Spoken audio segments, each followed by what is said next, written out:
దేవుని యొక్క పరిశుద్ధ లేఖనాల్లో భక్తుడైనటువంటి దావీదైన కీర్తనకారుడు ఈ 38వ కీర్తనలో ఈ 6వ చరణంలో ఏమని వ్రాయబడి ఉన్నాడు అని అంటే, యెహోవా మహోన్నతుడైనను ఆయన దీనులను లక్ష్యపెట్టును అని అన్నాడు. ప్రియులారా, ఈ మాట చాలా అద్భుతమైనటువంటి మాట. దేవుడు ఎంత గొప్పవాడో ఎవరూ చెప్పలేం. ఆయన గొప్పతనం గురించి ఎవరూ వివరించలేం. ఆయన గొప్పతనం ఎంత అని ఎవరూ అంచనా కూడా వేయలేం. కాబట్టి ఆయన చాలా గొప్పవాడు. ఎంత గొప్పవాడో కూడా తెలియనంత గొప్పవాడై ఉన్నాడు ఆయన. అంత గొప్పవాడు. పేదవాళ్ళతో పని ఏముంటుందండి? పేదవాళ్ళతో పని ఏముంటుందండి? కటిక దరిద్రాన్ని అనుభవించే మనలాంటి ప్రిల్లరా, మరి కూలి పని చూసుకునేటువంటి వాళ్ళతో పని ఏముంటుందండి? పని ఉండదు ప్రిల్లరా. మా పని ఉంటుందా? పని ఉండదు. ఏమండి, గొప్ప గొప్ప వాళ్ళు ఉంటారు, చాలా గొప్ప గొప్ప ధనవంతులు ఉంటారు. ఆ ధనవంతులు మన గురించి ఏమైనా ఆలోచిస్తారా? ఆలోచించరండి. ఈ చాలా ఎక్కువ ధనం ఉంది, ఆ ధనానికి మరింత ధనం ఎట్లా కూర్చాలి, మన బిజినెస్ని ఎట్లా డెవలప్ చేసుకోవాలి, మనం ఇంకా గొప్ప ధనవంతులం ఎలాగవ్వాలి, ప్రపంచంలో ఒకవేళ ఆ ధనవంతుడు 10వ స్థానంలో ఉన్నాడు అనుకోండి, మొదటి స్థానానికి ఎట్లా వెళ్ళాలి, నేను అందరికంటే గొప్ప ధనవంతుడిని, మొదటి ధనవంతుడిని అవ్వాలి అనేటువంటి ఆలోచనలో ఉంటాయి తప్ప, నా దగ్గర ఇంత ధనం ఉంది కనుక ఈ ధనములో కొంత భాగాన్ని పేదలకు ఇద్దాము, చాలామంది పేదలు ఉన్నారు వాళ్ళకి ఇద్దాము, కనీసం ఒక పూట భోజనమైనా పెడదాము, కనీసం ఈ చలికాలంలో ఒక రొగ్గైనా కొనిద్దాము అని ఆలోచించే వాళ్ళు ఎంతమంది ఉంటారు? చాలా తక్కువ మంది ఉంటారేమో బహుశా. కాబట్టి ఇక్కడ ఈ లోక సంబంధమైనటువంటి వాళ్ళలో చాలా ధనవంతులు ఉన్నారు, అలాగే చాలా కటిక దరిద్రం కలిగినటువంటి పేదవాళ్ళమైన మనలాంటి వాళ్ళం కూడా ఉన్నాం. కానీ ధనవంతులు ధనవంతులుగా ఉన్నారు, పేదవాళ్ళు పేదవాళ్ళుగానే ఉండిపోయారు. పిల్లలు ఆలోచించి ఎందుకు అని అంటే, ధనవంతులు పేదల గురించి ఆలోచించరటండి. కానీ పేదల గురించి ఆలోచించేది, పేదల గురించి ఆలోచించేది, లేదనంటే దీనుల గురించి ఆలోచించేది ఎవరు అనంటే ఆయన మహోన్నతుడైనను ఆయన మన కొరకు ఆలోచిస్తున్నాడట. అందుకనే మనం విద్యనాన్న సజీవంగా ఉన్నాం, 3 పూట్ల మనం చక్కని భోజనాన్ని చేయగలుగుతున్నాం. ఇది దేవుని గొప్పతనం. దేవునికి స్తోత్రం, హల్లెలూయా. అయితే ఇక్కడ ఆ విషయాన్ని భక్తుడైనటువంటి దావీదు తెలుసుకున్నాడు. దీనుల పట్ల కూడా దేవుడు చాలా దయాహృదయం కలిగిన వాడై ఉన్నాడు. దీనులను కూడా ఆయన పోషిస్తూ ఉన్నాడు. దీనుల గురించి ఆయన ఎక్కువగా ఆలోచిస్తూ ఉన్నాడు కదండి. ఇందాక సల్మాన్ రాజు గారు చెప్పినట్టు, యేసు ప్రభు ఈ లోకానికి వచ్చినప్పుడు యేసు ప్రభుని వెంబడించినటువంటి వారిలో ఎక్కువ మంది ఎవరున్నారు అని అంటే పిల్లరా, దీనులే ఉన్నారటండి. కటిక పేదరికాన్ని కలిగి ఉన్న వాళ్ళు ఉన్నారట, కూలి పని చేసుకునే వాళ్ళే ఉన్నారట. యేసు ప్రభు కూడా ఎలాంటి వారిని ఎంచుకున్నాడు అని అంటే, ధనవంతులు ఇంటికి వెళ్ళి ధనవంతులను ఎంచుకోలేదు పుల్లరా. చేపలు పట్టేవాళ్ళని, చెప్పులు కుట్టేవాళ్ళని, కూలి పని చేసుకునే వాళ్ళని, అలాంటి వాళ్ళని దేవుడు ఏర్పాటు చేసుకున్నాడు పుల్లరా. ఎందుకనంటే కష్టం అంటే ఏంటో వారికి తెలుసు, పేదరికం అంటే ఏంటో వారికి తెలుసు, ఆకలి అంటే వారికి తెలుసు, సమస్యలు అంటే వారికి తెలుసు, శోధన అంటే వారికి తెలుసు, వ్యాధులు అంటే వారికి తెలుసు పుల్లరా. పూరు గుడుసులో ఉండడం వారికి తెలుసు, గంజినీళ్ళు వారికి తెలుసు పుల్లరా. పచ్చడి మెతుకులు వారికి తెలుసు, అవసరమైతే పస్తులు ఉండడం కూడా వారికి తెలుసు. కాబట్టి అలాంటి వారిని దేవుడు కోరుకున్నాడు. ఇది నన్ను దేవుడు మనల్ని కూడా కోరుకుంటూ ఉన్నాడు. దీనులను దేవుడు లక్ష్య పెట్టేటువంటి వాడు. దీనులను ఆయన లక్ష్య పెడతా ఉన్నాడు. లక్ష్య పెట్టడం అంటే దీనులను ప్రత్యేకించి ఆయన వారి పక్షాన్ని చూస్తూ ఉన్నాడు పుల్లరా. అందుకనే ఎవరైతే దీనులై ఉంటారో వారు ధన్యులు అన్నాడు దేవుడు. దేవునికి స్తోత్రం. దీనులైన వారు ధన్యులు. ఎందుకు దీనులైన వారు ధన్యులు అని అంటే, దేవుడు ప్రత్యేకించి వారిని లక్ష్య పెడతా ఉన్నాడు కదండి. ఒక కుటుంబంలో ఒకవేళ ఒక తల్లిదండ్రులకి ఒక 4 బిడ్డలు ఉన్నారంటే, ఆ 4 పిల్లల్లో బాగా బలహీనుడు, లేదంటే చాలా బలహీనమైనటువంటి బిడ్డలు ఉన్నారనుకోండి, ఒక బాబో పాపో చాలా బలహీనమైనటువంటి పరిస్థితుల్లోనో, లేవలేని స్థితిలోనో, నడవలేని స్థితిలోనో ఉన్నారనుకోండి పుల్లరా, ఆ తల్లి లేదా ఆ తండ్రి ఆ 3 బిడ్డల కంటే ఎక్కువ శ్రద్ధ ఎవరి మీద చూపెడతారు కదండి? నడవలేని స్థితిలో ఉన్నటువంటి ఆ బిడ్డ మీద, లేవలేని స్థితిలో ఉన్నటువంటి ఆ బిడ్డ మీద. కాబట్టి ఆ బిడ్డకి మన సహాయం అవసరం. ఆ తల్లి అనుకుంటా ఉంటుంది, ఆ 3కి నా సహాయం పెద్దగా అవసరం లేదు, వాళ్ళ పనులు చేసుకోగలుగుతున్నారు, అయ్యో లేవలేని బిడ్డకి నా సహాయం అవసరం అని ఎక్కువ శ్రద్ధ ఆ బిడ్డ మీద ఆ తల్లి చూపెట్టినట్టుగా తండ్రి కూడా నట్టండి ధనవంతులు పోషించాలని, గొప్ప వాళ్ళని పోషించాలని అనుకోడటండి. ఎందుకనంటే వాళ్ళకి సమృద్ధిగా మోకాళ్ళ లోతు కూడా ఉంది కనుక దేవుడు వారి గురించి ఆలోచించడండి. కూలి పని చేస్తూ ప్రతిదినము కష్టపడుతున్నటువంటి మన కోసం దేవుడు ఆలోచిస్తాడట, వీళ్ళని నేను పోషించాలి కదా. అందుకనే వాక్యములు ఏమంటాడో తెలుసా ప్రభు? పుల్లరా, ఇదిగో దేవుని యొక్క వాక్యములు అని అంటాడు పుల్లరా, చూడండి, అడవిలో సింహపు పిల్లలైన ఒకవేళ ఆకలిగా ఉంటాయేమో, కానీ నన్ను నమ్మిన బిడ్డలు నేను అంటే దేవుణ్ణి నమ్మాలి.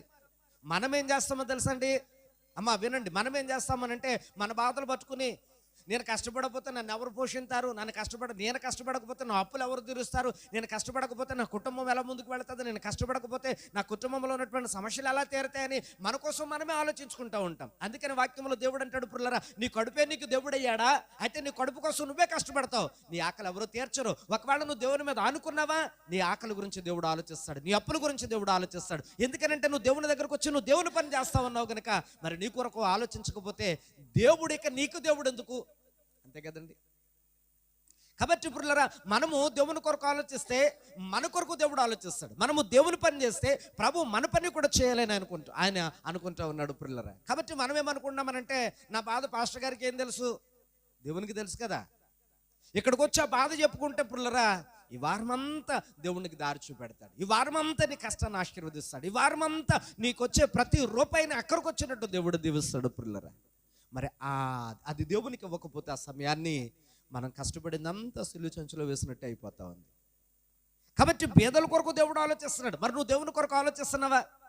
నీ కొరకు, నీ అప్పుల కొరకు, నీ కుటుంబ పరిస్థితుల కొరకు, నీ పేదరికం కొరకు, నీకున్నటువంటి నీ దరిద్రం కొరకు దేవుడు ఆలోచిస్తున్నాడు పురులరా. మనం ఏమన్నా దేవునికి సమయం ఇస్తా ఉన్నామా? దేవుడు మనల్ని లక్ష్య పెట్టాలనుకున్నాడు పురులరా. దేవుడిని మనం లక్ష్య పెడుతున్నామా? దేవుడు మనల్ని లక్ష్య పెట్టాలి అని అంటే మనం కూడా దేవుణ్ణి లక్ష్య పెట్టాలి, అంతే కదండి. మనము ఏ గౌరవం అయితే ఇతరులకు ఇస్తామో అదే గౌరవాన్ని మనం కూడా పొందుతాం. అష్ట గారు మీరు వందనాలండి అన్నారనుకోండి, నేను నోరు మూసుకుని వెళ్ళిపోను కదా. నేనేం చేస్తాను, మీరు నాకు వందనాలు చెప్పారు కనుక ప్రతిగా మరలా నేను మీకు వందనాలు, నేను సంస్కారవంతుడిని అయితే. కానీ దేవుడు పురులారా ఆలోచించేయండి, నువ్వు ఆయనకు వందనాలు చెప్పినా చెప్పకపోయినా, ఆయన కొరకు నువ్వు పాట పాడినా పాడకపోయినా, ఆయన కొరకు నువ్వు ఆరాధన చేసినా చేయకపోయినా, దేవుడు అట్టి నిరంతరము కూడా 24 గంటలు 366 రోజులు కూడా దేవుడు మన కొరకు ఆలోచిస్తున్నాడట. లక్ష్య పెట్టే దేవుడు అంటే దాని అర్థం ఏంటి? మన కోసం ఆయన మైండ్లో ప్రతి క్షణం ఆలోచిస్తున్నాడు అనమాట. అందుకు కాబట్టి అంటున్నాడు పురులరా, ఏమి తిందుమో, ఏమి ధరించుకుందుమో, ఎలా ఉంటామో బాధపడవద్దు. నువ్వు దేవుని బిడ్డవైతే నీ సంగతి దేవునికి తెలుసు. అమ్మ, నీ సంగతి దేవునికి తెలుసు. బిడ్డలు పట్టించుకోరు పురులరా. నువ్వు పెంచావు, నీ బలం అవసరమైంది వాళ్ళకి. నువ్వు కష్టపడినన్నాళ్ళు కష్టపడ్డావు, నీ భర్త కష్టపడినన్నాళ్ళు కష్టపడ్డారు. పెద్దవాళ్ళు అయిన తర్వాత వాళ్ళకి రెక్కలు వచ్చాయి, ఇక నీ మీద ఆధారపడాల్సిన అవసరం లేదు. నీ బలం వంగిపోయింది, నిన్ను పోషించాల్సినటువంటి పరిస్థితి కూడా వాళ్ళకు ఉండకపోవచ్చు. కానీ నీ కొరకు ఆయన ఆలోచిస్తున్నాడు. దేవునికి స్తోత్రం. గట్టిగా చెప్దాం హల్లెలూయా. మన కొరకు ఆయన ఆలోచిస్తూ ఉన్నాడు. కాబట్టి మధ్యాహ్నం వేళ అందుకనే దీనులను ఆయన లక్ష్య పెట్టే దేవుడు. మరి నువ్వు కూడా ఆయన లక్ష్య పెడితే ఆయన కూడా నిన్ను లక్ష్య పెడతాడు. ఆయన దగ్గరకు వస్తే ఆయన కూడా నీ దగ్గరకు వస్తాడు. నువ్వు ఆయన ఆరాధిస్తే ఆయన కూడా నిన్ను కనపరుస్తాడు. ఆయన నువ్వు మహిమపరిస్తే ఆయన కూడా నీ కొరకు ఏం కావాలో మంచి చెడ్డలు అన్నీ ఆయన ఆలోచిస్తాడు. దేవుని బిడ్డలారా, ఆలోచిస్తాడు. ఏమండి, ఆఖరి ఏడుపును చూసిన దేవుడు సాయం చేశాడా, చూసి వెళ్ళిపోయాడా?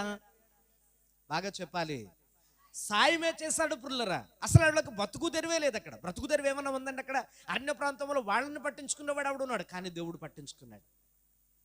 దేవుడు పట్టించుకున్నాడు కనుకనే ఈ రోజున హాగరు గురించి చదువుతూ ఉన్నాం, ఇష్మాయేలు గురించి చదువుతూ ఉన్నాం. వారందరి యొక్క జీవిత చరిత్రలు బైబిల్ గ్రంథంలో చూసారా? దేవుడు సాయం చేయబట్టి ఎట్లా వారు బ్రతుకులు మారాయో ఈ దినాన మనము ఆదర్శంగా వారి గురించి మనం మాట్లాడుకుంటూ ఉన్నాం పురులరా. ఎందుకు అనంటే, వాళ్ళు దేవుని దగ్గరకు వచ్చి వాళ్ళు పేదరికంలో ఉన్నప్పుడు, ఏ సహాయము లేనప్పుడు, నిరాధారమైనటువంటి పరిస్థితుల్లో ఉన్నప్పుడు, అరణ్య ప్రాంతంలో వారు పిల్లరా, ఎడారి ప్రాంతంలో వారు నిస్సహాయ స్థితిలో ఉన్నప్పుడు ఎవ్వరూ పట్టించుకోకపోతే, వాళ్ళ గురించి ఆలోచించే వాళ్ళు కూడా లేకపోతే, ఆకాశం ముందు ఉన్నటువంటి దేవుడు లక్ష్య పెట్టేవాడు, ఆలోచించేవాడు కనుక వెంటనే వారి కొరకు దిగొచ్చిన దేవుడు. దేవునికి స్తోత్రం.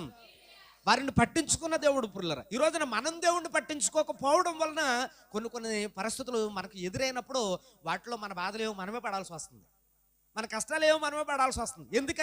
ఎందుకనంటే మనం దేవునికి అవకాశం ఇవ్వకపోవడం వలన, దేవునికి అవకాశం ఇవ్వకపోవడం వల్ల. ఏమండి, ఇప్పుడు నా కంట్లో నలకబడిందండి, మా కంట్లో నలకబడింది అని ఎలాగనుకుంటే ఏమవుద్ది? నా కంట్లో నలకబడింది, నాకు తెలియట్లేదు, నాకు తీసుకోవడం రావట్లేదు. తీసే నీలాంటి వాళ్ళకి ఒక అవకాశం ఇవ్వాలి, అంతేనండి. తీసే నీలాంటి వాళ్ళ దగ్గరకు వచ్చి, అమ్మ నా కంట్లో నలకబడింది తీసేవంటే, నా కంట్లో నలక తీసేసినప్పుడు నాకు కష్టం పోద్ది. అట్లాగే దేవుని దగ్గరకు కూడా పుల్లరా, కష్టాలతో, బాధలతో, శ్రమలతో మనం పేదరికంలో ఉండి దేవుని దగ్గరకు వస్తే ప్రభువు కూడా మన కొరకు ఆలోచిస్తాడు.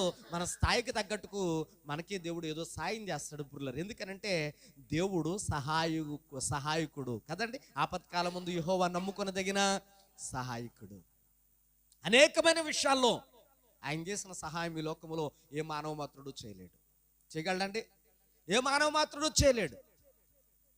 అందుకు నిదర్శనంగా బైబిల్ గ్రంథంలో చాలా చాలా మంది యొక్క భక్తుల చరిత్రలు, జీవితాలు వారికి మనకి ఆదర్శంగా కనబడుతూ ఉన్నాయి. ఆఖరి గురించి మనం మాట్లాడుకుంటూ ఉన్నాం. కట్టుకున్న భర్త ఆలోచించడం మానేసి విడిచిపెట్టేసి వెళ్ళిపోమని చెప్పాడు. కన్న బిడ్డ కొరకు తండ్రి ఆలోచించడం మానేసి పంపించేశాడు. పృథ్వీల జాలి లేనటువంటి, లేదంటే దయ లేనటువంటి కఠినమైనటువంటి పరిస్థితిని అక్కడ కలిగి ఉన్నారు. కానీ దేవుడు వారి మీద చాలి చూపెట్టాడు. దేవునికి స్తోత్రం, హల్లెలూయా. దేవుడు వారి మీద చాలి చూపెట్టాడు పుల్లరు. అందుకనే దీనులను లక్ష్య పెట్టే దేవుడు, దీనులను లక్ష్య పెట్టి దేవుడు ఏం చేస్తాడో తెలుసా? చూడండి, దేవుని యొక్క వాక్య గ్రంథంలో మనం చదువుకున్నప్పుడు కీర్తనల గ్రంథంలోనికి మనం వెళదాం. కీర్తనల గ్రంథము 25వ అధ్యాయము 9వ వచనాన్ని మనం ఒకసారి చదువుకుందాం. చూడండి, 25వ కీర్తన 9వ వచనాన్ని ఒకసారి మనం చదువుకుందాం. అక్కడ చక్కగా ఏమని ఏమండి, న్యాయ విధులను బట్టి ఆయన దీనులను నడిపించును, తన మార్గమును దీనులకు నేర్పును. చూసారండి ఎంత అద్భుతమైనటువంటి సంగతో, ఎంత ఆశ్చర్యకరమైనటువంటి సంగతో. ఇక్కడ మనకి ఏం కనబడుతుంది అంటే, న్యాయ విధులను బట్టి ఆయన దీనులను నడిపించేటువంటి దేవుడు అంట. అంటే ఆయనకి కొన్ని న్యాయ విధులు ఉన్నాయి అమ్మా, ఆయనకి కొన్ని న్యాయ విధులు ఉన్నాయి. ఆ న్యాయ విధులను బట్టి దేవుడు నడిపించాలనుకున్నాడు. ఆ న్యాయం తప్పితేనే మనం దీనత్వంలోనికి వెళ్ళిపోతూ ఉంటాం కదండి. ఆ న్యాయం తప్పిన వాళ్ళందరూ కూడా ఏమైపోతారు? దీనత్వంలోనికి వెళ్ళిపోతూ ఉంటారు, చిదుకుపోతూ ఉంటారు, పాడైపోతూ ఉంటారు. ఎందుకు పాడైపోతున్నారు? ఒక ఆయన గురించి నిన్న మేము వెళితే ఆయన గురించి మా పిన్ని గారు చెప్తున్నారు. బాబు, చిన్నాని పరిస్థితి ఏం బాగాలేదు, లివర్ పాడైపోయింది మొత్తం అంతానే అని అన్నారు. తాగడం మానలేదా? తాగడం మానలేదు కాబట్టే లివర్ పాడైపోయింది కదండి. త్రాగడం మానేసి ఉంటే డాక్టర్ గారు చేసినటువంటి వైద్యానికి పాడైపోయినటువంటి లివరు కొంచెం కొంచెం కొంచెం కొంచెం బాగుపడినేమో. కొన్ని వారాలు పుల్లరా కాళ్ళు ఉప్పు పోతున్నాయి, కడుపు ఉప్పు పోతుంది. కారణం ఏంటి అని అంటే లివర్ పాడైపోయింది. కారణం ఏంటండి? లివర్ పాడైపోయింది పుల్లరా. మరి లివర్ పాడైపోవడానికి గల కారణం ఏంటి? మంచిదా చెడ్డదా? అంటే నీ ప్రవర్తన సరి లేకపోవడం వలన నీ స్థితి అలా దిగజారిపోయింది అనమాట. ఇక్కడ వాక్యములను కూడా అదే కదా దేవుడు చెప్తున్నాడు. దీనులు ఎందుకు దీనులుగా అయిపోయారు అని అంటే వారి ప్రవర్తన బాలేదు, వారి క్రియలు బాలేదు, వారి యొక్క జీవిత విధానం బాలేదు. కాబట్టి వాళ్ళను చూసిన వాళ్ళందరూ నీచంగా చూస్తున్నారు, తక్కువ చేసి చూస్తున్నారు పుల్లరా. వాళ్ళు బ్రతుకు బాలేని కారణం చేత, వీడు తాగుబోతాడురా, ఈమె వ్యభిచారురా, ఇది అబద్ధికురాలరా బాబు, పెద్ద సొల్లు మాటలు చెప్పుకుంటా తిరుగుతూ ఉంటుంది అని మనం అలా వాళ్ళని ఎందుకు అట్లా చూస్తున్నాము అని అంటే వాళ్ళ స్థితికి దిగజారిపోయారు పుల్లరా. వాళ్ళ స్థితికి దిగజారిపోయారు. వాళ్ళ స్థితికి దిగజారిపోయినటువంటి కారణాన్ని బట్టి వాళ్ళను చూసి మనము ఇలా చిచ్చి అని అంటూ ఉంటాం పుల్లరు. కానీ దేవుడు అంటున్నాడు, వాళ్ళకి అలాంటి స్థితిలోనికి దిగజారిపోయిన వాళ్ళని కూడా అంట దేవుడు తన న్యాయ విధులను నేర్పించాలని చూస్తున్నాడట. దేవునికి స్తోత్రం, గట్టిగా చెప్తాం హల్లెలూయా. దేవుడు ఆయన న్యాయ విధులను నేర్పించాలని చూస్తున్నాడట. ఎందుకనంటే న్యాయంగా నడుచుకునేటువంటి వాళ్ళకి ఎవరైనా భయపడతారు, ఎవరైనా మర్యాద ఇస్తారు కదండి. న్యాయంగా ఎవరైతే నడుచుకుంటారో వాళ్ళకి ఎవరైనా భయపడతారు. వాళ్ళ దగ్గర మాట్లాడడానికి కూడా ఆచితూచి మాట్లాడతారు. వారు చాలా న్యాయంగా నడుచుకుంటారండి, వాళ్ళు చాలా న్యాయంగా మాట్లాడతారు వాళ్ళు. కాబట్టి మనం వాళ్ళ దగ్గరికి వెళ్ళి మాట్లాడేటప్పుడు ఒళ్ళు దగ్గర పెట్టుకుని మాట్లాడాలి అని మనం ఒక ఆలోచన కలిగి వాళ్ళ దగ్గరికి వెళ్ళి మాట్లాడతాం. న్యాయంగా నడుచుకున్నప్పుడు, వాళ్ళు ధర్మంగా ప్రవర్తించినప్పుడు వాళ్ళంటే మనకు ఒక రకమైనటువంటి గౌరవం ఏర్పడుతుంది కదండి. మనకు ఒక రకమైనటువంటి గౌరవం ఏర్పడుతుంది, ఒక రకమైనటువంటి మర్యాద ఏర్పడుతుంది. అలాగున్న దేవుడు మనల్ని గౌరవం కలిగినటువంటి వ్యక్తులుగాను, మర్యాద కలిగినటువంటి వ్యక్తులుగాను మనల్ని చేయాలని దేవుడు తన ధర్మ విధులను నేర్పించాలని చూస్తూ ఉన్నాడు పుల్లరా. ఏమండి, ఇప్పుడు తాగుతూ రోడ్ల మీద ఏమండి తెల్లటి వస్త్రాలను కూడా నల్లటి మసి వస్త్రాల కింద చేసేసుకొని కింద పడి దొర్లేసేటువంటి వాడిని చూస్తే ఎవరన్నా మర్యాద ఇస్తారా? తాగుబోతు గారండి వందనాలండి అంటారు ఎవరన్నా? అమ్మ చెప్పరంటే ఏదోటి అనరండి. అమ్మ అంటారా? అయ్యి బాబు తాగుబోతు గారు ఇక్కడ తాగేసి పడిపోయారు, ఇక్కడ పడిపోయారట బాబు, రండి మా ఇంటికాడ మా పట్ల మంచం మీద పడుకోండి మామ, లేదంటే ఏంటంటే మా డబల్ కట్ట మంచం మీద పడుకోండి అంటారా? ఒకవేళ ఎండలో అలా కూర్చున్నా తాగుబోతాడు ఇలా తూలిపోతున్నాడు అనుకోండి, ఎండలో ఎందుకంటే బాబు మా ఇంటికి రండి, ఫ్యాన్ వేస్తాం, కుర్చీ వేస్తాం, అక్కడ కూర్చోండి అంటారా? ఎందుకని అమ్మ చెప్పండి, ఎందుకని? తాగుబోతాడు కనుక కదండి. అదే ఒక గౌరవం కలిగినటువంటి వ్యక్తి, మర్యాద కలిగినటువంటి వ్యక్తి, ఒక పద్ధతి కలిగినటువంటి వ్యక్తి ఒకవేళ రోడ్డు మీద నిలబడ్డారనుకోండి, మనం ఏమంటాం వెంటనే? బాబు ఎండలో ఎందుకండి బాబు, ఇలా రండి ఇక్కడ కూర్చోండి అని అంట. ఎందుకని? ఆ మర్యాద వాళ్ళకి ఎందుకు? వీళ్ళని చూస్తే ఈ చిన్న చూపు ఎందుకు బ్రదర్? కారణం ఏంటంటే వారి ప్రవర్తన, వారి క్యారెక్టర్ కదమ్మా. వారి క్యారెక్టర్ని బట్టే వాళ్ళకు మనం ఇచ్చే మర్యాద బ్రదర్. దేవుడు మనల్ని మర్యాదస్తులుగా మారాలనుకున్నాడు. ఒకవేళ నిజంగా ఒక త్రాగుబోతుడు నిజంగానే వాడి యొక్క త్రాగుడు మానేసి వాడి యొక్క చెడు నడతను మానుకుని వాడి పద్ధతును మార్చుకుని దేవునికి లోబడి దేవునికి భయపడి వాడు ప్రార్థన పరుడుగా మారాడు అనుకోండి, విశ్వాసవీరుడిగా మారాడు అనుకోండి, చక్కగా మంచి ప్రవర్తన కలిగిన వాడిగా మారాడు అనుకోండి, న్యాయస్తుడుగాను దేవుని యొక్క వాక్యానికి లోబడేవాడిగా మారాడు అనుకోండి, అతని మీద మనకు మరలా తిరిగి గౌరవం పెరుగుద్ది. గౌరవం పెరిగిద్ది. ఏమంటామో తెలుసా? ఈయన అలా ఉండేవాడు తెలుసండి, బాబెలా కూర్చోండి, బాబెలా కూర్చోండి, మా ఆయనకి చెప్తాను మీకోసం, మీ గురించి చెప్తే మా ఆయనన్న మారతాడేమో. ఆదర్శంగా మారిపోయాడు బ్రదర్ కదండి, ఆదర్శంగా మారిపోయాడు. ఎక్కడన్నా ఒకవేళ సందర్భం వచ్చిందనుకోండి, మా ఊర్లో కూడా ఒక ఆయన ఉండేవాడు ఇలాగే. ఏం చేసేవాడు తెలుసా? తాగేసి భార్యను కొట్టేసేవాడు, పిల్లల్ని తరిమేసేవాడు, కుటుంబంలో మనశ్శాంతి లేకుండా చేసేవాడు. ఈ రోజున దేవుని మందిరంలో అతనే మొదట్లో ఉంటా ఉన్నాడు. అతని పరిస్థితి మారిపోయింది. ఒకప్పుడు అందరము కూడా తిట్టేవాళ్ళం, అందరం కూడా నానా రకాలుగా అనేవాళ్ళం. ఈ రోజున అతను ఎలా ఉన్నాడో తెలుసా? అతను చూస్తే చెయ్యెత్తి నమస్కారం చేయాలనిపిస్తుంది, వందనాలు చెప్పాలనిపిస్తుంది. మా ఆయన ఉన్నాడు అని చెప్పుకుంటామని, మా ఇంట్లోనూ ఉన్నారని చెప్పుకుంటామని. కారణం ఏంటో తెలుసా? దేవుని యొక్క న్యాయ విధులను దేవుడు ఎందుకు నేర్పించాలనుకున్నాడు దీనులకు అని అంటే, పాడైపోయినటువంటి వారి బ్రతుకులను మరలా తిరిగి ఘనమైన జీవితాలుగా మార్చడం కోసం దేవుడు ఆయన న్యాయ విధులు నేర్పించాలి అని అనుకుంటున్నాడు. పుల్లరా ఆత్మాను ఏదో సొల్లు కొబ్బరు మాట్లాడుకుంటూ ఉన్నటువంటి వాళ్ళ మాటలు ఎవరన్నా పట్టించుకుంటారా? అమ్మ పట్టించుకుంటారా? ఎవరు పట్టించుకోరు. సొల్లు అలాగే మాట్లాడుతుంది, దాన్ని కూడా ఎందుకులే అని తీసిపారేస్తూ ఉంటారు. ఒకవేళ నలుగురిలో ఆ మనిషి వచ్చి మాట్లాడతాను, ఆత్మాను ఏం మాట్లాడుకుని వాళ్ళకు ఊరుకో మేము చూసుకుంటాం అని ఆ మనిషిని ఏం చేస్తారు? పక్కకి ఇంటేస్తారు. నువ్వేం మాట్లాడు కాగు, మొత్తం ఊరంతా చుట్టబడి చెప్తావు నువ్వు, అది ఎందుకు, ఇక్కడ ఏం మాట్లాడాలి అది మాట్లాడాలి అని వెంటనే ఆ మనిషిని ఏం చేస్తాం మనము? అసలు పక్కకు గద్దించి పక్కన కూర్చో అలాగా అంటూ ఉంటాం. ఎందుకంటే ఆ మనిషికి అంత పెద్ద వాల్యూ. ఎందుకని? టంగు బాలేదు. ఏంటండి? నాలుగు బాలేదు, నోరు మంచిది కాదు. అక్కడ ఉన్నటువంటి సందర్భయోచితంగా కాకుండా అదే పృథ్వీ బిడ్డలారా దేవుని యొక్క వాక్యానికి లోబడి ఏమండి చాలా గౌరవపూర్వకంగా దేవుని యొక్క వాక్యాన్ని ప్రకారంగా నీ బ్రతుకంతా కూడా చాలా చక్కగా నిర్మించుకొని దేవుని యొక్క వాక్యానికి లోబడి దేవుని యొక్క వాక్య ప్రకారంగా నువ్వు అక్కడ నిలబడి పుర్లరా నువ్వు మౌనంగా ఉండి చక్కగా తెలివైన మాటలు మాట్లాడుతున్నావు అనుకోండి, ఏమంటారు తెలుసా? నువ్వు ఊరుకో, నువ్వు చెప్పాక నువ్వు చెప్పు చెల్లె, నువ్వు దేవుడు నమ్ముకున్నావు కదా, దేవుడికి మంచి ఆలోచన తను చెప్పమ్మా. ఏంటి వాళ్ళకా గౌరవం ఏంటి అని అంటే, దేవుని యొక్క వాక్యం నీ జీవితాన్ని మర్యాదగా మారుస్తుంది, సంస్కారవంతమైనటువంటి వ్యక్తిగా నిన్ను మారుస్తుంది. దేవుని యొక్క వాక్యము నిన్ను ఘనమైనటువంటి స్థితిగా నీ దగ్గరకు వస్తూ ఉంటారు. రోడ్డు అంటే వెళుతూ ఉంటే నా కోసం నువ్వు ప్రార్థన చేయమి పాస్టర్ గారికి కూడా చెప్పు. ఎందుకంటారు? నీతోనే ఎందుకంటారు అలాగా? అమ్మ చెప్పండి, నీతోనే ఎందుకంటారు అని అంటే, నీ దగ్గర దేవుడు కనపడుతున్నాడు కాబట్టి, దేవుని ప్రవర్తన కనపడుతుంది కాబట్టి, దేవుని వాక్యం నీ దగ్గర కనపడుతుంది కాబట్టి, దేవుడు నీకు నేర్పించినటువంటి ఆ పద్ధతి అంతా నువ్వు నేర్చుకున్నావు కాబట్టి, ఆ ప్రవర్తన నీ దగ్గర కనపడుతుంది కాబట్టి జనులకు నువ్వంటే గౌరవం. దేవునికి స్తోత్రం. జనులకు నువ్వంటే గౌరవం. పుర్లరా ఆలోచించే, అప్పుడు నీతో మాట్లాడేటప్పుడు చాలా గౌరవంగా పద్ధతిగా మాట్లాడతారు.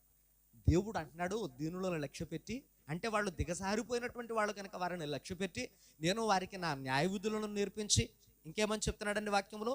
ఆ మాటను మనం చదువుకుందాం. 25వ కీర్తనలో 9వ చరణములు ఏమని రాయబడింది? నేర్పించి చూడండి. ఇప్పుడు దేవుని బిడ్డలారా 25వ కీర్తన 9వ చరణం కాదండి, న్యాయ విధులను బట్టి దీనులను నడిపించును, తన మార్గములను దీనులకు నేర్పును. ఆయన మార్గములంట. ఆయన మార్గములు ఏంటో చెప్పండి. ఆయన మార్గం ఏంటండి? ఆయన మార్గం ఏంటనంటే ఆయన నీతి మార్గములు. దేవునికి స్తోత్రం. నీతి మార్గములు. ఆయన మార్గములు ఏంటంటే జీవ మార్గములు. ఆయన మార్గములు ఏంటంటే పుల్లరా ఏ విధమైనటువంటి లోపము లేనటువంటి మార్గములు, నిష్కళంకమైనటువంటి మార్గములు, పరిశుద్ధమైనటువంటి మార్గములు, అవన్నీ దేవునికి నేర్పించేస్తాడంట. అవన్నీ నేర్పించేస్తాడంట పుల్లరా. ఈ లోకములో ఎవరి దగ్గరికన్నా వెళ్ళి పని నేర్పించమంటే అంతా నేర్పించేస్తారా? నేర్పించరండి. ఎవరి దగ్గరికన్నా వెళ్ళి ఏదైనా చెప్పుకుంటే అంతా చెప్పేస్తారా? చెప్పరండి. కానీ దేవుడు అంటున్నాడు నేను అన్నీ చెప్తాను, అన్నీ నేర్పిస్తాను. ఎందుకనంటే మీ బ్రతుకులు బాగుండడం కోసం నేను మిమ్మల్ని లక్ష్య పెట్టు దేవుణ్ణి ఉన్నాను అని అంటున్నాడు ఈ మధ్యాహ్నం వేళ దేవుని బిడ్డలారా. మరి దేవుణ్ణి ఎంతమంది మనం లక్ష్య పెడతా ఉన్నాం? మనం ఎంతమంది దేవుణ్ణి లక్ష్య పెడతా ఉన్నాం? మనము దేవుణ్ణి లక్ష్య పెడితేనే కదా దేవుడు కూడా మనల్ని లక్ష్య పెట్టి మన బ్రతుకుల మీద ఆయన ఓ చక్కటి ప్రణాళికను సిద్ధం చేసి మన బ్రతుకులను కూడా విలువగా మార్చేది. అమ్మ, దేవుడు ఏమంటున్నాడు? మన బ్రతుకులను విలువగా మారుస్తాను అని అంటున్నాడు. మరి అలాంటప్పుడు ఆయనకి మనం ఎందుకు ఇవ్వలేకపోతున్నాము సరైనటువంటి అవకాశం? అమ్మా చెప్పండి, ఆయనకి మనం ఎందుకు ఇవ్వలేకపోతున్నాము సరైనటువంటి అవకాశం? దేవుడికి అవకాశం ఇస్తే మన బ్రతుకులను విలువగానే మారుస్తాడండి. ఆయన విలువగానే మారుస్తాడు. దేవుణ్ణి నమ్ముకోలేనటువంటి వాడికి ఒకవేళ విలువ ఉండకపోవచ్చు, దేవుణ్ణి నమ్ముకున్నటువంటి మనకే ఒక గౌరవం విలువ ఉంటుంది ప్రియులరా. ఒకవేళ మనుషులు ఇవ్వకపోవచ్చు, కానీ మనం ప్రార్థన చేస్తే దేవుడు తన దూతలను పంపిస్తాడట. అంటే దేవుడు మనకి ఎంత విలువనిస్తున్నాడు? అమ్మా చెప్పండి, ఎంత విలువనిస్తున్నాడు? ఏమండి, చాలా గొప్ప విలువనిస్తా ఉన్నాడు. కాబట్టి ఆ విలువనివ్వాలని చూస్తా ఉన్నాడు. ఆయన మార్గాలను నేర్పించి అని బైబిల్ గ్రంథంలో చెప్పబడింది దేవుని బిడ్డలారా. కాబట్టి మనుషులు ఏం కలిగి ఉండాలో దేవుని యొక్క వాక్యంలో దేవుడు మాట్లాడతాడు ప్రియులారా. చూడండి, మనము మొదటి పేతురు రాసినటువంటి పత్రిక 5వ అధ్యాయంలో 5వ వచనాన్ని మనం చదువుకోగలిగితే గనక అక్కడ కూడా భక్తుడైనటువంటి పేతురు ద్వారా పరిశుద్ధాత్మ దేవుడు మనకు విషయాన్ని తెలియపరుస్తూ ఉన్నాడండి.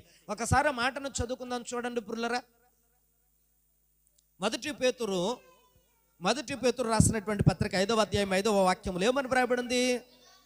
చూడండి, ఏమని రాయబడింది అంటే, చూడండి, మీరందరూ ఎదుటివాని ఎడల దీన మనస్సు అను వస్త్రము ధరించుకొని మిమ్మను అలంకరించుకోండి అని అన్నాడు. పిల్లలు ఆలోచించే, దీన మనస్సు అనేటువంటి వస్త్రాన్ని ధరించుకోమంటున్నాడంట.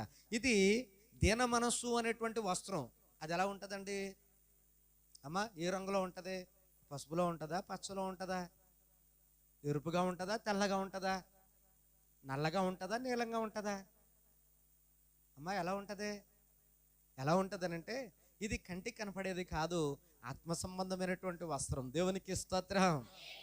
ఇది మనం వేసుకునేది కాదు, మన మనసుకు వేసేది. దేవునికి స్తోత్రం. దాని గురించి ఏంటి మాట్లాడుతున్నాడు? దీన మనస్సు అనే వస్త్రం. అంటే ఈ వస్త్రం దేనికి సంబంధించింది? శరీరానికా మనసుకా? శరీరానికి సంబంధించింది కాదు. కాబట్టి మన మనసుకు సంబంధించినటువంటిది పుల్లరా. మన మనసుకు కూడా వస్త్రాలు వేయాలి. అందుకని వాక్యంలో భక్తుడైనటువంటి యోహాను ద్వారా ప్రకటన గ్రంథంలో ఏమంటాడో తెలుసా అండి? నీవు వస్త్రహీనుడివై కనపడతా ఉన్నావు, దిగంబరిగా కనపడతా ఉన్నావు అని అంటున్నాడు పుల్లరా. ఏంటి దిగంబరత్వం? దేవునికట మనము దిగంబరులంగా కనబడుతున్నామంట. ఏమండి, దిగంబరులుగా కనబడతామంటే ఏంటండి? దిగంబరులుగా నిన్న కొన్ని గృహాలు దర్శించి నేను అలా వస్తూ ఉంటే ఆ ఖాళీ స్థలంలో చిన్నపిల్లలు స్నానం చేసేస్తూ ఉన్నారండి. చిన్నపిల్లలు స్నానం చేస్తూ ఉన్నారు. వాళ్ళకి ఒంటి మీద వస్త్రాలు ఏమీ లేవండి. వాళ్ళమ్మ వంగడ తీసి ఈపు మీద తోమేస్తుంది. వాళ్ళమ్మ అలాగే ఇలా కుదిపేసి చేతులు తోమేస్తుంది. ముఖమంతా ఇలాగేలా రుద్దేస్తుంది. నేను చూస్తున్నాను దేవుని బిడ్డలారా, ఆలోచించేయండి. వాళ్ళకి సిడ్డీ లేదు, మిడ్డీ లేదు, స్నానం శుభ్రంగా చేపించేస్తుంది దేవుని బిడ్డలారా. ఆ పిల్లలు ఎలాగున్నారు అని అంటే, పసిపిల్లలు దేవుని బిడ్డలారా, వాళ్ళు దిగంబరులవై వాళ్ళ అమ్మగారు అక్కడ స్నానం చేపిస్తూ ఉంటుంటే నీట్గా శుభ్రంగా స్నానం చేస్తున్నారు దేవుని బిడ్డలారా. దిగంబరత్వం అంటే ఒంటి మీద వస్త్రాలు లేకపోవడం. ఒంటి మీద వస్త్రాలు లేనటువంటి స్థితి కనపడుతుందట దేవునికి.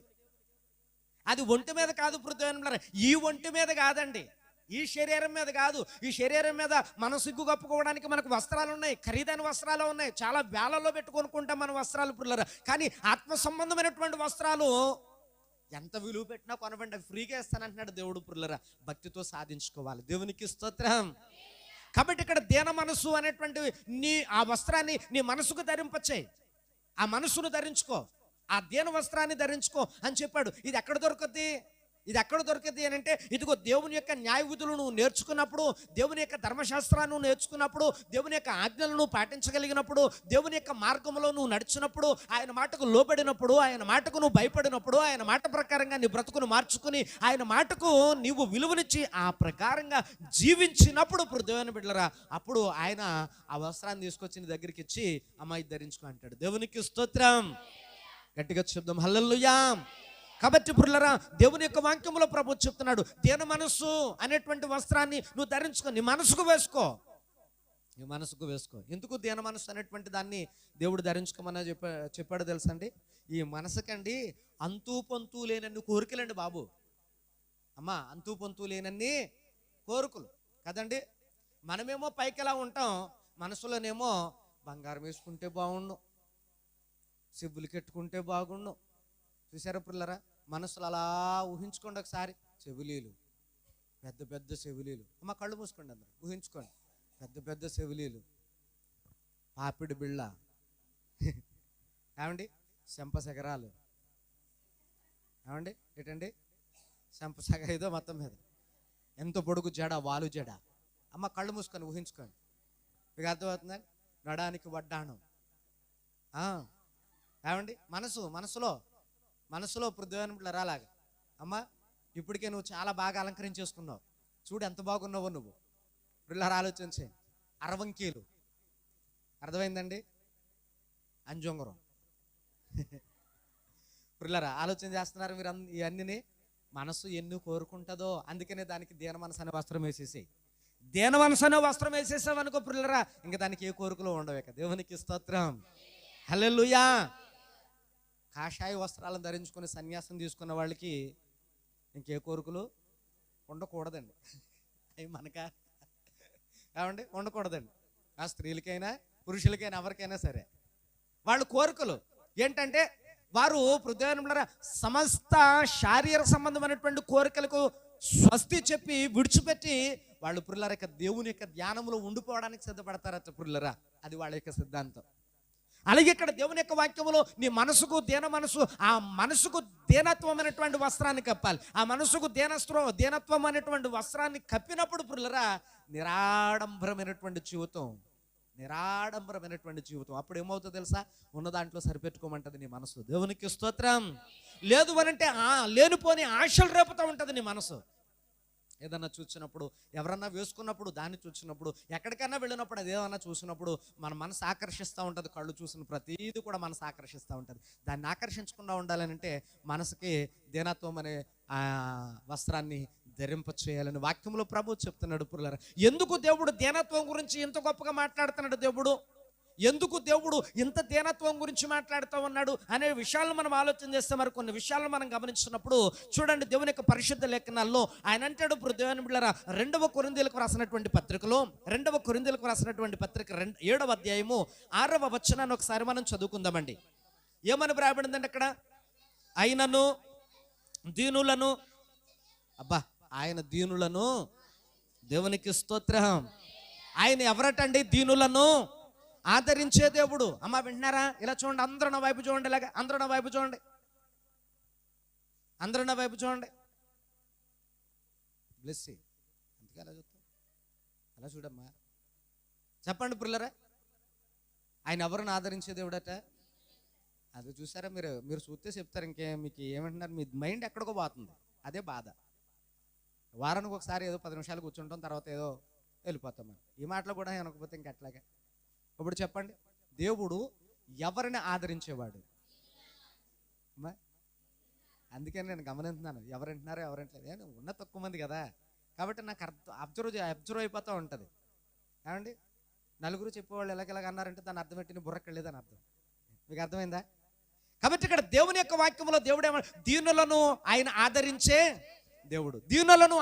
దేవుడు కనుక మనమందరము కూడా ఎలా ఉండాలని దేవుడు కోరుకున్నాడంటే దీనులమై ఉండాలని దేవుడు, ఆత్మ సంబంధమైనటువంటి దీనులమై ఉండాలని దేవుడు కోరుకుంటున్నాడు. దేవునికి స్తోత్రం.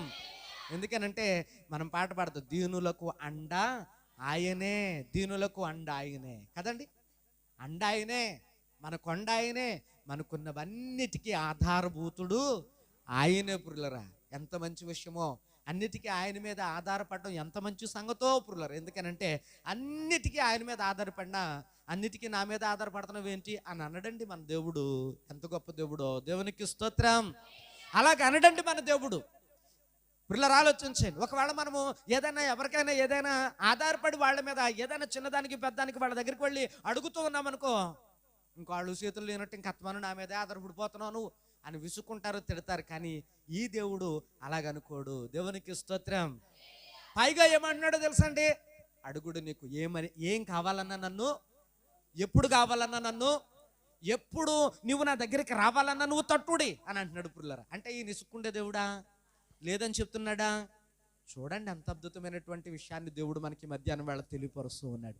దీనులకు ఆయన అండగా ఉండేటువంటి దేవుడు. అందుకని పుల్లరా అక్కడ ఏమని చెప్తున్నాడు అని అంటే, దీనులకు ఆయన న్యాయ విధులు నేర్పిస్తాడు, ఆయన మార్గాలు నేర్పిస్తాడు, ఆయన వారి మార్గములో ఆయన వారందరినీ ఆయన మార్గంలో నడిపించడమే కాకుండా ఇక్కడ అంటున్నాడు దేవుని బిడ్డలారా, వారందరూ కూడా దీనత్వం అనే మనసును వస్త్రాన్ని కప్పుకున్నప్పుడు, దాన్ని ధరించుకున్నప్పుడు ఆయన వారికి ఆదరించే దేవుడిగా తోడుగా ఉంటాడంట ఈ మధ్యాహ్నం వేళ. దేవునికి స్తోత్రం.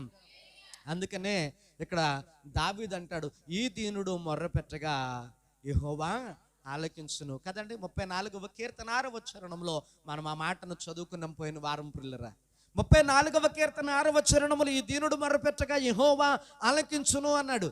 అంటే దేవుడు ఎలాంటి వారి మొరను ఆలకిస్తాడో భక్తుడైనటువంటి కీర్తనకారుడికి తెలుసు కనుక అలాగున దేవుని ఎదుట అతని జీవితాన్ని తగ్గించుకున్నాడు, అలాగున తన జీవితాన్ని దేవుని ఎదుట కనబరుచుకున్నాడు. అలాగున ఎన్నున్నప్పటికీ కూడా పుల్లరా ఇది నాది అనే ఆ ఫీలింగ్ ఎప్పుడూ తన కలిగి ఉండలేదు పుల్లరా. ఎంత ఉన్నప్పటికీ కూడా ఇది నేను అనుభవించే ఓ గొప్ప ధనవంతుడే అని అనుకోలేదు పుల్లరా. రాజు సింహాసనం మీద కూర్చున్న ఏనాడు కూడా నేను రాజుని కదా అని గర్వించలేదు పుల్లరా. అతనుకున్న దాన్ని బట్టి ఏనాడు గర్వించలేదు, దేవుని ఎదుట తగ్గే ఉన్నాడు. అందుకనే దేవుడు క్రమేపీ హెచ్చిస్తూ వచ్చాడు. దేవునికి స్తోత్రం. నువ్వెంత తగ్గుంటావో, ఎంత ఇచ్చినా ఎంత తగ్గుంటావో, తగ్గే కొలది దేవుడు నిన్ను హెచ్చిస్తూనే ఉంటాడు. అదే ఇందాక మనం చదువుకున్నటువంటి వాక్య భాగంలో తనను తాను తగ్గించుకున్నవాడు హెచ్చించబడును. దావీదు తగ్గించుకునే కొలది కూడా కదండి, దావీదు తగ్గించుకునే కొలది కూడా. మొట్టమొదటిగా సౌలు రాజుగారు కనుక రాజుగారింట్లో పనివాడిగా వెళ్ళాడు పుల్లరా. అక్కడ కూడా తగ్గించుకున్నాడు, నేను పనివాడిని, రాజుగారింట్లో పనివాడిని అని యూతులోకి వెళ్ళి కేకలు వేసి ఎవరి దగ్గర కాళ్ళు రెగరేయలేదండి. తర్వాత మరలా సౌలు రాజు గారి యొక్క ఆయుధాలు మోసేవాడిగా నియమింపబడ్డాడు. అయినప్పటికీ కూడా రాజుగారికి నేను పర్సనల్గా నేను యుద్ధంలో ఆయుధాలు మోసేటువంటి వ్యక్తిని అని ఎక్కడ ఏం చెప్పుకోలేదండి. తన క్యాటర్ పెరిగే కొలది కూడా భక్తుడైనటువంటి దావీదు తగ్గించుకుంటూ వచ్చాడు. అందుకనే రాజు అయినంతగా దేవుడు దావీదుని హెచ్చించాడు. అందుకనే దావీదు అంటాడు, ప్రభువా నీ సన్నిధానంలో ఎన్నిక లేని ఈ దీనుడనైన నన్ను నా కుటుంబాన్ని ఎంత హెచ్చులోనికి తేవడానికి నేను యాపాటి వాడను అని అంటాడు పుల్లరా. రాజు అయిన తర్వాత కూడా చూడండి తన తగ్గింపు స్వభావం ఎట్లా కనపడుతూ ఉందో. అది క్రైస్తవులు నేర్చుకోవాల్సినటువంటి దీనత్వం అనే మనసు గురించిన మాట. దేవునికి స్తోత్రం. హల్లెలూయా. దావీదు దీనత్వం అనే మనసును ధరించుకున్నాడు కనుక దావీదుకి దేవుడు కనపడుతున్నాడు, అలాగే దేవుని కూడా దావీదు కనపడతా ఉన్నాడు. దీనత్వం లేనటువంటి వారి దగ్గర చూడండి, ఇందాక వాక్యంలో మనం చదువుకున్నప్పుడు ఆయన గర్విష్ఠులను దూరం నుండి చూస్తున్నాడంట, కనిపెడుతున్నాడట. వాళ్ళు ఏ విధంగా గర్వంగా మాట్లాడుతున్నారో, ఏ విధంగా వాళ్ళు ప్రవర్తిస్తూ ఉన్నారో వాళ్ళందరినీ కూడా ఎక్కడుండి కనిపెడుతున్నాడు. అయినా దూరంగా ఉన్నాడు వాళ్ళకి కదండి. వాళ్ళకి ఎక్కడ ఉన్నాడండి? దూరంగా ఉన్నాడు. మరి మనకి ఎక్కడ ఉంటాడు? ఆయన చాలా సమీపంగా ఉంటాడు. దేవునికి స్తోత్రం. అందరం చెప్దాం హల్లెలూయా. ఆయన దీనులకు సమీపంగా ఉండే దేవుడు, దీనులను ఆదరించే దేవుడు, దీనులను పట్టించుకునే దేవుడు, లక్ష్య పెట్టే దేవుడు. మరి ముఖ్యంగా అన్నిటికంటే ముఖ్యంగా దేవుని ఒక గొప్ప మాట ఉంటుందండి, ఒక గొప్ప మాట ఉంటుంది. ఆ మాట ఏంటో చదువుకుందామా. చూడండి దేవుని యొక్క పరిశుద్ధ లేఖనాలలో చూడండి యెషయా గ్రంథంలోనికి మనం వచ్చినప్పుడు 57వ అధ్యాయము 15వ వాక్యాన్ని మనం చదువుకుందాం. చూడండి 57వ అధ్యాయం 15వ వచనంలో మాట వ్రాయబడింది. ఆ మాటను చదువుకుందాం. ఏమని వ్రాయబడిందండి? చూడండి, మహాగణుడును మహోన్నతుడును పరిశుద్ధుడును చూడండి నిత్య నివాసి అయిన వాడు ఎలాగూ సెలవిచ్చుచూ ఉన్నాడు, నేను మహోన్నతమైన చూడండి ఆయన ఎక్కడ ఉంటాడో చెప్తున్నాడు, పరిశుద్ధమైనటువంటి స్థలాలలో నివసించేవాడను అయినను. చూడండి ఇక్కడ ఏమని వ్రాయబడిందో, అయినను వినయము గలవారి యొద్దను వినయము గలవారి ప్రాణమును ఉజ్జీవింప చేయుటకును, నలిగిన వారి ప్రాణమును ఉజ్జీవింప చేయుటకును. ఇక్కడ చదవండి, ఇక్కడ బాగా వినండి. వినయము గలవారి యొద్దను దీన మనస్సు గలవారి యొద్దను నివసించుచున్నాను. ఇప్పుడు ఎక్కడున్నాడు దేవుడు? ఎవరి దగ్గర ఉన్నాడు దేవుడు? నీ దగ్గర ఉన్నాడా? నా దగ్గర ఉన్నాడా? లోకంలో ధనవంతుల దగ్గర ఉన్నాడా? లేదంటే రోడ్ల మీద చూడండి ఆహారం లేక అలమటిస్తూ అలాగ ఎవరైనా పెట్టకపోతారన్న వాళ్ళ దగ్గర ఉన్నాడా? ఎవరైతే దీనులే ఉంటారో వాళ్ళ దగ్గర ఉంటాడు. ఎవరైతే వినయం కలిగి ఉంటారో వాళ్ళ దగ్గర ఉంటారు. ఏమండి ఈ రోజుల్లో వినయము అనేటువంటి పదం ఎవరి దగ్గర పెద్దగా ఏం కనపట్లేదండి. అమ్మ, వినయము అనేటువంటి పదం పెద్దగా ఎవరి దగ్గర కనిపించట్లేదండి. అందరికీ గర్వించే హృదయం వచ్చేసింది. ఎవరు కూడా వినయంగా ఉండట్లేదు. ఎవరి దగ్గర పెద్ద వినయం కనబడట్లేదు. ఎవరి దగ్గర కూడా ఆ మర్యాద అయితే కనబడట్లా. ఎవరి దగ్గర ఆ లక్షణం అయితే కనబడట్లేదు పురులరా. అయితే దేవుని యొక్క వాక్యములో దేవుడు అన్నాడు, ఆయనట మహోన్నతుడు, మహాగణుడు, నిత్య నివాసి అయినటువంటి ఈ దేవుడు, ఆయన నిత్యము 1000 కోట్ల దూతలతో పరిశుద్ధుడు పరిశుద్ధుడు పరిశుద్ధుడని కొనియాడబడుతున్న మన గొప్ప దేవుడు, 1000 కోట్ల దూతల మధ్యలో ఘనుడు అని కొనియాడబడుతున్నటువంటి మన దేవుడు, ఆ దైవత్వాన్ని పురులరా, అక్కడ ఉన్నటువంటి ఆ పరలోక రాజ్యాన్ని విడిచిపెట్టి దేవుడు ఎవరిని వెతుక్కుంటూ వచ్చాడు అని అంటే పురులరా, ఎవరు వినయం కలిగి భూమి మీద బ్రతుకుతూ ఉన్నారు, ఎవరు వారి జీవితాలను తగ్గించుకుని బ్రతుకుతూ ఉన్నారు, ఎంత ఉన్నప్పటికీ నిరాడంబరమైనటువంటి జీవితాన్ని బ్రతుకుతూ ఉన్నారు, ఎంత ఉన్నప్పటికీ ఇది దేవుడిచ్చింది అని చెప్పుకుంటూ బ్రతుకుతూ ఉన్నారు, ఎవరైతే పురులరా ఈ దీనత్వము అనే మనసును ధరించుకుని భూమి మీద దేవుని కొరకు ఎదురు చూస్తూ ఉన్నారో, దేవుడు వాళ్ళతో ఉండడానికి ఇష్టపడుతూ ఉన్నాడు. దేవునికి స్తోత్రం, హల్లెలూయా. చూడండి పురులరా, దేవుని యొక్క రిలేషన్స్ ఏమండి ఎవరితోటో చూడండి. దేవుని యొక్క చుట్టాలు పట్టాలు బంధువులు ఎవరో చూడండి. అందుకని క్రొత్త నిబంధనలో యేసు ప్రభు లోకానికి వచ్చినప్పుడు ఆయన వెంబడించిన వాళ్ళందరూ కూడా అనట సుంకరులను, పాపులను, వ్యభిచారులను, అబద్ధికులను, చాలా పేదవారును, కటిక దరిద్రం కలిగినటువంటి వాళ్ళను, దీనులను, బేదులను ఆయన వెంబడించారంట పురులరా. దేవునికి స్తోత్రం. అలాంటి వాళ్ళందరూ యేసు ప్రభుని వెంబడించారట. అంటే యేసు ప్రభు ఎవరితో స్నేహం చేస్తున్నాడు? ఏమండి ఎవరితో స్నేహం చేస్తున్నాడు? ధనవంతులతోనా, లేరంటే మనంటే బేదలతోనా అని అంటే బేదలతోనే. దేవునికి స్తోత్రం. గట్టిగా చెప్దాం హల్లెలూయా. పిల్లలు ఆలోచించి, ఆయన దేవుడు ఎంత ధనవంతుడు అమ్మ, ఎంత ధనవంతుడు దేవుడు. ఇప్పుడు భూమి మీద ఉన్నటువంటి భూలోకంలో ఏమండి అసలు భూమి మీద ఉన్నటువంటి ప్రపంచ దేశాలందరికీ అందరి దగ్గర ఎంత డబ్బు అయితే ఉంటుందో, ఏమండి భూప్రపంచంలో ఉన్నటువంటి ఎన్ని దేశాలైతే ఉన్నాయో అన్ని దేశాల వారి దగ్గర ఎంత డబ్బు అయితే ఉంటుందో, ఆ డబ్బు అంతా కలిపి ఒక చోట పోగేస్తే ఎంత డబ్బు ఉంటుందో, ఆ డబ్బు అంతా ఎవరిచ్చారు వాళ్ళకి అంటే ఇంకెంత డబ్బు ఉందో దేవుని దగ్గర కదండి. భూలోకంలో ఉండేటువంటి మనుషులందరూ పెట్టుకునేటువంటి బంగారము అంతా ఓ చోట పోగేస్తే ఇదంతా ఎవరిచ్చినట్టు? మరి ఇంకెంత బంగారం ఉందో దేవుని దగ్గర. కాబట్టి పరలోక రాజ్యమట బంగారముతో అలంకరింపబడినటువంటిదై, వజ్ర వైడూర్యాలతో, ముత్యాలతో అలంకరింపబడినటువంటిదై. పరలోక పట్టణం అంటే మనందరి కొరకు అంత అందమైనటువంటి భవనంగా తీర్చిదిద్దబడిందట. దేవునికి స్తోత్రం. గట్టిగా చెప్దాం హల్లెలూయా. అందుకనే ఆ పరలోక రాజ్యాన్ని ఎవరు స్వతంత్రించుకుంటారు అని అంటే దీనులు, భేదలు, చిన్నపిల్లల స్వభావం కలిగినటువంటి వారు, వీళ్ళందరూ కూడా దేవుని రాజ్యాన్ని స్వతంత్రించుకుంటారట. దేవునికి స్తోత్రము, హల్లెలూయా. పిల్లలు బాగా గమనించండి. కాబట్టి మధ్యాహ్నం వేళ వాక్యంలో ప్రభు చెప్తున్నాడు, ఆయన ఎక్కడ నివసిస్తాడు అని అంటే వినయం గల వారి దగ్గర.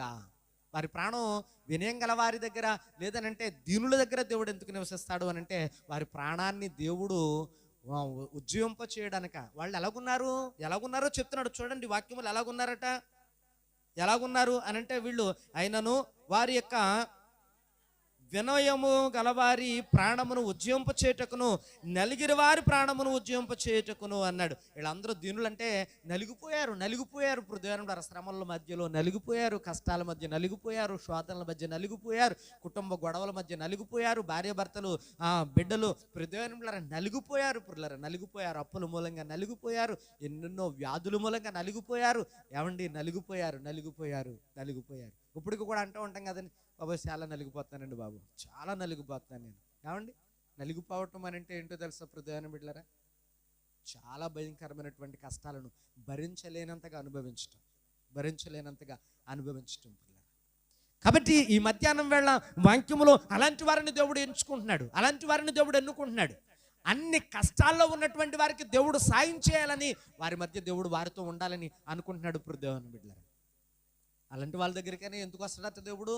నలిగిపోయారు, విసుగు వేసారిపోయారు, బాగా దీనులైపోయి, దరిద్రులైపోయి చాలా నలిగిపోతున్నారు. అలాంటి వారిని ఎట్లా ఉద్ధరిస్తాడు అని అంటే పిల్లరా, వాక్యములు ఏం చెప్తాడో తెలుసా? బైబిల్ గ్రంథంలో ప్రభు అంటాడు, మీరు చదవదు కానీ వినండి.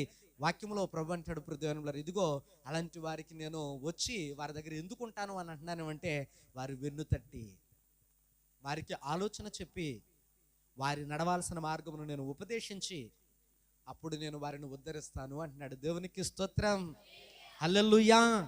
అంటే మనం కష్టాల్లో ఉన్నప్పుడు మనకు వెన్నుతట్టే వాళ్ళు ఎంతమంది ఉంటారు ఏమండి? తక్కువ మంది అని కాదు. ఈ రోజుల్లో పెద్దగా ఎవరు ఉండరనే దాని అర్థం. ఈ రోజుల్లో పెద్ద ఎవరు ఉండరనే దాని అర్థం. కాబట్టి ఇక్కడ దేవుని యొక్క వాక్యంలో ఆ మాటనే మనందరికీ ప్రభు బోధిస్తూ ఉన్నాడు. ఎట్లాగా అని అంటే, విరిగి నలిగిపోయినటువంటి వారు, కష్టాల్లో ఉన్నటువంటి వారు, దీనులైనటువంటి వారు, ఎట్లాగున్నటువంటి వీరందరినీ కూడానట ఆయన వెన్ను తట్టి ఆలోచన చెప్పి నేనున్నానని ధైర్యం చెప్పి చేపట్టి నడిపించడానికే దీనుల యొద్దను వినయము గలవారి యొద్దను ఆయన నివాసం చేయు గొప్ప దేవుడు. హల్లెలూయా. ఈ రోజున ప్రియులారా, అంత గొప్ప దేవుణ్ణి మనం విడిచిపెట్టి మనమేమో మన తిప్పలు మనమే పడుతూ, మన బాధలు మనమే పడుతూ, మన కష్టాలు మనమే పడుతూ, ఈ దేవుడిని లక్ష్య పెట్టుకోకుండా మనం మన ఇష్టానుసారంగా లోకంలోనికి తిరుగుతూ ఉంటే, దేవుడేమో నిన్ను లక్ష్య పెట్టాలని, నీ కష్టాలను తగ్గించాలని, నీ బాధలు తొలగించాలని, నీ అప్పులు తీరే మార్గాన్ని ఆయన బోధించాలని నీకు ఉపదేశం చేసి, నువ్వు నడవాల్సిన మార్గమును నీకు బోధించి, నిన్ను మరలా తిరిగి ఘనమైనటువంటి జీవితాన్ని కలిగి ఉండేటట్టుగా దేవుడు నిన్ను మార్చాలని ఇన్ని రకాలుగా ప్రభు నీ కొరకు దినమెల్ల రెండు చేతులను చాచి నీకోసం ఆయన ఆలోచిస్తూనే ఉన్నాడు. దేవుని బిడ్డలారా, ఈ మధ్యాహ్నం వేళ దేవుని యొక్క వాక్యం నీకు అర్థమైతే, దేవుడు ఎవరి దగ్గర ఉంటాడో నువ్వు తెలుసుకోవాలి. దేవుడు ఎలాంటి వారి దగ్గర ఉంటాడో దేవుడు నువ్వు తెలుసుకోవాలి. ఈ మధ్యాహ్నం వేళ దేవుని యొక్క వాక్యం నీకు అర్థమైతే ప్రియులారా, ఇదిగో ఆయనకు నువ్వు ఎట్లా కనపడాలో కూడా నువ్వు ఈ మధ్యాహ్నం వేళ తెలుసుకోవాలి. ప్రియులారా, తెలుసుకున్నావని నేను అనుకుంటున్నాను, తెలుసుకున్నావనే నేను అనుకుంటున్నాను. ఆయన అంటాడు, దీనులను లక్ష్య పెట్టే దేవుడు, దీనులకు ఆయన మార్గాన్ని బోధించే దేవుడు, దీనులను గనులుగా మార్చే దేవుడు, ధన్యులుగా మార్చే దేవుడు, వారి యొక్క నివసించడానికి ఇష్టపడి ఉన్న దేవుడు, వెన్ను తట్టి ఆలోచన చెప్పి ఎదుగో నీ చేయి పట్టి నడిపించడానికి నీ దగ్గరకు వచ్చిన దేవుడు. పుల్లరా, ఆ దేవుడిని విడిచిపెట్టి ఒకవేళ తిరుగుతున్నావేమో నీ ఇష్టానుసారంగా, ఆ దేవుడిని విడిచిపెట్టి లోకంలోనికి వెళ్ళిపోతూ ఉన్నావేమో. ఒకవేళ లోకంలో ఎవ్వరు ఒకవేళ నీకు సాయం చేయకపోతే, ఆకాశం ముందున్న దేవుడు చెప్తూ ఉన్నాడు, పుల్లరా నేను నీకు తోడుంటానని. ఈ లోకంలో మన కష్టాల్లో పెద్దగా ఎవరు తోడు ఉండకపోవచ్చండి. ఏవో 4 మాటలు చెప్పడం ఎవరైనా చెప్తారు, నేనైనా చెప్తాను, మీరైనా చెప్తారు. 4 మాటలు చెప్పడం కూడా మంచి ధైర్యమే, కానీ మన ఆపదలు తీరే మార్గాన్ని చూపించేది దేవుడు మాత్రమే, ఆయన మాత్రమే. కాబట్టి ఆయనకి దగ్గరగా జీవిస్తూ, ఆయన నేర్పించిన మార్గాన్ని, దేవుని మనకి నేర్పించిన మార్గాన్ని మనం ఆ మార్గంలో నేర్చుకుని, ఆ మార్గంలో వెళుతూ, ఆయన చూపించినటువంటి దారిలో వెళుతూ, మనం దీనులమై ఉన్నాము, దీనులమైన మనము ధన్యులుగా మారాలని ఈ వాక్యము ద్వారా మీ అందరికీ నేను తెలియజేస్తూ ఉన్నాను. పిల్లరా, ఈ వాక్యం అర్థమైతే ఒక్క నిమిషం మోకరించి మనం ప్రార్థన చేసుకుని ప్రభు పాదాల దగ్గర అడుగుదాం. ప్రభా, నేను దీనుడినై ఉన్నప్పుడు నువ్వు నన్ను చూసావు, దీనురాలనై ఉన్నప్పుడు నువ్వు నన్ను చూసావు. అయా, నీ మందిరానికి నన్ను పిలిచావు, నీ మందిరానికి వచ్చిన నాతో మాట్లాడతానన్నావు. అయా, నాతో మాట్లాడావు, నువ్వు నాతో ఉండడానికి ఇష్టపడుతున్నానన్నావు. నాయన, నాతో మాట్లాడే దేవుడు నన్ను బలపరిచి నన్ను రక్షించు నాయన. ప్రభా, నా చేయి పట్టుకో ప్రభా. నేను ఎన్నో మారులు తొట్టిల్లిపోతూ ఉన్నాను, ఎన్నో మారులు నలిగిపోతూ ఉన్నాను. అయ్యా, నాకున్న సమస్యలు, నాకున్న ఇరుకులు, నాకున్న ఇబ్బందులు, నాకున్నటువంటి నా కటికం దరిద్రం, నా కటిక పేదరికం ప్రభా, ఇదిగో నేను రెక్కలనే ఆధారం చేసుకుని బ్రతుకుతూ ఉన్నాను. ప్రభా, ఎన్నో అప్పులు ఉన్నాయి, ఎన్నో సమస్యలు ఉన్నాయి, ఎన్నో ఇరుకులు ఉన్నాయి, చాలా ఇబ్బందులు నన్ను వెంటాడుతూనే ఉన్నాయి. ప్రభా, ఈ శ్రమలన్నిటికీ నాయన నువ్వు జ్ఞాపకం చేసుకుని పులు స్టాప్ పెడతానన్నావు, దీనుల యొక్క నివసిస్తానన్నావు, దీనులకు తోడుగా ఉంటానన్నావు, అండగా ఉంటానన్నావు, ఆదరిస్తానన్నావు. దీనులమైనటువంటి మాకు నాయన ఇదిగో నీ వాక్యాన్ని ఉపదేశించి నీ న్యాయవిధులు చెప్పిన మమ్మల్ని విలువైన జీవితంలోనికి నడిపిస్తానన్నావు. నాయన, ఇదిగో దీనులమైన మమ్మల్ని ధన్యులుగా మారుస్తానన్నావు. నాయన, ఇదిగో నువ్వు దీనుల యొద్దకు నాయన ఇదిగో నువ్వు ఉంటానని చెప్పిన గొప్ప దేవుడవై ఉన్నావు. బాబు, ఈ మధ్యాహ్నం వేళ నీ బిడ్డలుగా మేము ఈ పాదములు ఎదుకొచ్చినాం. బహుగా ప్రేమించే దేవుడవు, ఆదరించే దేవుడవు, రక్షించే దేవుడవు. అయ్యా, ఇదిగో నువ్వు మాకు తోడుండి వెన్ను తట్టి ఆలోచన చెప్పి, మేము ఆపదలో ఉన్నప్పుడు, బాధలో ఉన్నప్పుడు, కష్టాల్లో ఉన్నప్పుడు, ఎన్నెన్నో శ్రమల్లో ఉన్నప్పుడు నైనా మమ్మల్ని ఆదరించే దేవుడవై ఉన్నావు. మా పక్షాన మీరుండి నడిపించి మీ కృపా కనికరముల చేత నింపి సహాయము చేయమని ప్రార్థిస్తున్నామని ప్రభు ఎదుట మనం ప్రార్థన చేద్దాం. ప్రిల్లరా, ప్రభు సన్నిధానంలో మనం ప్రార్థన చేసి ప్రభుని అడుగుదాం. ప్రిల్లరా, ప్రభుని అడుగుదాం. ప్రభా, నేను దీనత్వంలో ఉన్నాను, దీన మనసును అవసరాన్ని ధరింపచేయన తండ్రి. అయా, నీ ఎదుట నన్ను నేను తగ్గించుకుని స్వభావమును నాకు దయచే బాబు. అయా, వినయము గల వారి యొద్ద నివసిస్తానన్నావు. ఆ వినయం ఎట్లా ఉంటుందో నాకు నేర్పించునైనా. గర్వించే హృదయం ఎదురుడు తొలగించే ప్రభా, తొలగించునైనా. అయా, నీ ఎదుట నేను తగ్గించుకున్నవాడనై, నీ ఎదుట నేను ప్రభా బహుగా తగ్గించుకున్నవాడనై, అయా మీరు మేలును పొందేవాడనై, అయా మీరు నాకు తోడుంటానన్నప్పుడు నా ప్రభా నాతో నీవును, నీతో నేను కలుసుండు ఆ గొప్ప భాగ్యమును అనుగ్రహించి మహిమ తెచ్చుకోమని అయ్యా, ఇక్కడ ఎంతమంది బిడ్డలైతే మోకరించి ప్రార్థన చేస్తూ అడుగుతూ ఉన్నారు, ఎంతమంది బిడ్డలైతే నోరు తెరిచి అడుగుతూ ఉన్నారు, ఎంతమంది బిడ్డలైతే ప్రభా నాకు వినయము దయచేయి, దీన మనసు అని వస్త్రమును దయచేయి, ప్రభా ఇదిగో నువ్వు నాతో ఉండు, అర్హతను నాకు అనుగ్రహించు, నాయనా నువ్వు నాతో ఉండు, నేను నీతో ఉండులాగు నన్ను మలుచు ప్రభా అని అడుగుతూ ఉన్నారు. అట్టి వారందరి ప్రార్థన ఆలకించి అంగీకరించి మీ కృప చూపెట్టి మహిమ తెచ్చుకోమని అయ్యా, ఇక్కడున్న బిడ్డలమైన మా అందరిని మీ చేతులకు అప్పగించుకుంటూ యేసు ప్రభు యొక్క శక్తి కలిగిన నామంలో ప్రార్థన చేస్తూ ఉన్నాను మా తండ్రి.